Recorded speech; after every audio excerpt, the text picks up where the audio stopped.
J'aimerais qu'on puisse prendre la parole de Dieu dans Daniel chapitre 7. Et on va lire du verset 9 jusqu'au verset 14 ensemble, s'il vous plaît.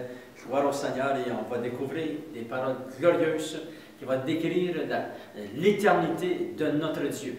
Et je vous lis, il est dit dans Daniel chapitre 7, verset 9, « Je regardais pendant que l'on plaçait des trônes, et l'ancien des jours s'assit. Son vêtement était blanc comme la neige, et les cheveux de sa tête étaient comme de la laine pure. Son trône était comme des flammes de feu, et les roues comme un feu ardent. Un fleuve de feu coulait et sortait de devant lui.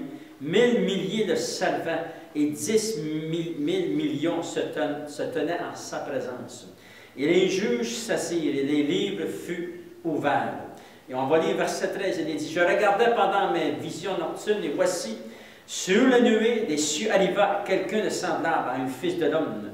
Il s'avança vers l'ancien des jours, et on le fit approcher de lui.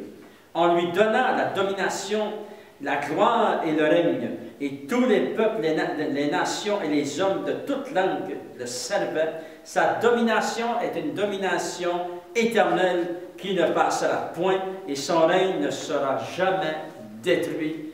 Gloire au Seigneur. » Pour quelques instants, j'aimerais qu'on puisse regarder dans la parole de Dieu et découvrir ensemble que l'Éternel, notre Dieu, que Jésus, notre Sauveur, est véritablement le seul vrai Dieu et qu'il a toujours existé. Il est d'éternité en éternité. Et nous lisons ici dans Daniel, j'aime cette expression, parce que Daniel a vu une vision du trône de Dieu. Il a vu Dieu assis sur le trône. Et ici, au verset 14, ça décrit aussi que ça, c'est le Fils de Dieu. Il a vu aussi Jésus. Mais il va utiliser cette expression, il va dire, « Et l'ancien des jours s'assit sur le trône. » Gloire au Seigneur. Alléluia. L'ancien des jours. C'est-à-dire que l'expression que Daniel utilise, il est en train de nous décrire comment Dieu est éternel. Dieu est d'éternité en éternité. Et comme vous savez, la Bible n'a pas été écrite pour décrire l'existence de Dieu. La Bible est écrite à partir de l'idée et de la pensée que Dieu existe. La Bible n'est pas écrite pour prouver l'existence de Dieu, parce que la Bible a été écrite à partir de Dieu existe, et de là, Dieu a commencé à écrire la parole de Dieu.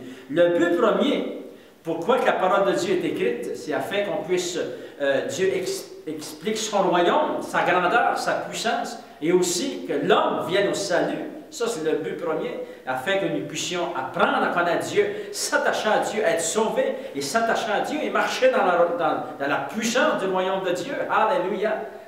Et la parole de Dieu va expliquer, c'est la seule façon qu'on peut comprendre l'existence de l'éternité de Dieu. C'est à travers les Saintes Écritures. Regardez qu'est-ce que l'homme de Dieu, Moïse, va écrire dans le psaume 90, verset 1 jusqu'au verset 2. Et il va dire, « Prière de Moïse, homme de Dieu, Seigneur, tu as été pour nous un refuge de génération en génération. Avant que les montagnes fussent nées et que tu eusses créé la terre et le monde, d'éternité en éternité, tu es Dieu. » Alléluia.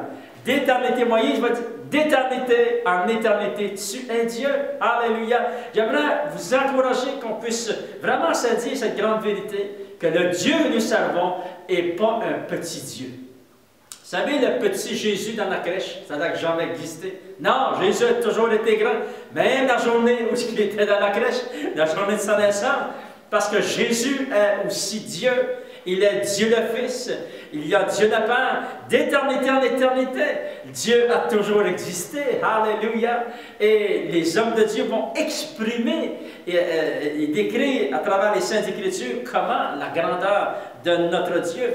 Vous avez un Dieu qui est grand, j'ai un Dieu qui est grand, alléluia. Et la bonne nouvelle, c'est que notre Sauveur, notre Dieu est vivant. Et ça, c'est très important de savoir et de croire que Dieu existe et qu'il est vivant. Jésus est vivant. Il est mon sauveur, il est notre Seigneur, mais il est vivant. On n'a pas un sauveur qui est mort, on a un sauveur qui est vivant. Il est dit dans la parole de Dieu, Jésus était ressuscité 3 jours après sa mort. Il est ressuscité d'entre les morts et quelques jours plus tard, il est monté, il s'est assis à la droite de Dieu le Père et il intercède pour nous. Alléluia. Il intercède pour vous maintenant. Soyez rassurés que l'intercession de Jésus est puissante, efficace. Il est dans le trône de Dieu. Il intercède en votre faveur. Il intercède en votre faveur lorsque vous êtes à travers les difficultés de la vie. Lorsque vous rencontrez une maladie, le Seigneur intercède pour vous. Il est un grand Dieu. Il est le seul vrai Dieu. Il est dit dans la parole de Dieu. Vous connaissez le verset dans Isaïe? Je considère que ce verset est un verset glorieux. Dieu dit, il n'y a point d'autre Dieu, je n'en connais pas d'autre. Si Dieu est Dieu, notre Dieu, ne connaît pas d'autre Dieu, c'est parce qu'il n'y en a pas d'autre. Gloire au Seigneur. Dieu est le seul vrai Dieu. Dans le psaume 45, verset 7 jusqu'au verset 8, qui va nous décrire la grandeur de notre Dieu, il dit, ton trône, ô Dieu, est à toujours. Voyez-vous, le trône de Dieu est à toujours. Le sceptre de ton règne est un sceptre d'équité. Tu aimes la justice et tu haïs la méchanceté. C'est pourquoi, ô Dieu, ton Dieu t'a oint d'une huile de joie par privilège sur tes collègues. Et nous savons que dans Hébreux chapitre 1, vous allez pouvoir aller voir le verset 8, ces versets dans le psaume 45 sont attribués à Jésus, le Fils de Dieu, à Jésus notre Sauveur, parce que Jésus est Dieu. Son trône est un trône éternel. Son règne est un règne éternel. Gloire au Seigneur. Ça vous intéresse de voir ce qui est écrit dans Job chapitre 36, verset 26. Écoutez bien ce verset, c'est glorieux.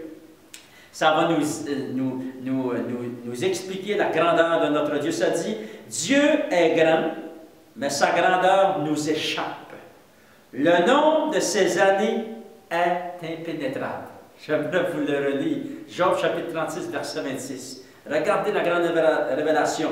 Dieu est grand, sa grandeur nous échappe. Le nombre de ses années est impénétrable. Alléluia! Gloire au Seigneur. Pourquoi? Parce que Dieu est éternel. Il est votre Dieu que vous servez de tout votre cœur. Je vous encourage à continuer à persévérer, à servir l'Éternel, votre Dieu, parce qu'il est le seul vrai Dieu. Et Dieu, tout est possible à Dieu. C'est pour ça que Jésus a dit dans le Nouveau Testament. Il va dire, tout est possible. À l'homme, tout n'est pas possible, mais à Dieu, tout est possible. Alléluia. Tout est possible lorsque une montagne est devant nous, une situation qui est au-dessus de nos forces est devant nous. Gloire au Seigneur, tout est possible lorsque nous demandons à Dieu d'intervenir. Il peut venir guérir, il peut venir sauver, il peut venir délivrer et il ne change point. Il est tout puissant, il est grand, il est dit dans la parole de Dieu. Alléluia. Et je vais terminer en priant pour vous. Seigneur, au nom de Jésus, je prie, Seigneur, que tu révèles ta grandeur, ta splendeur. Révèle ta parole à ton fils et ta fille, Seigneur, au nom de Jésus. Et que la passion dans notre cœur, Seigneur, continue à couler, à continuer à grandir. Nous voulons nous engager pour toi, afin, Seigneur, de te proclamer, afin, Seigneur, oh Dieu, de recevoir de toi. Bénis abondamment au nom de Jésus, j'ai prié. Amen. À toi la gloire, Seigneur.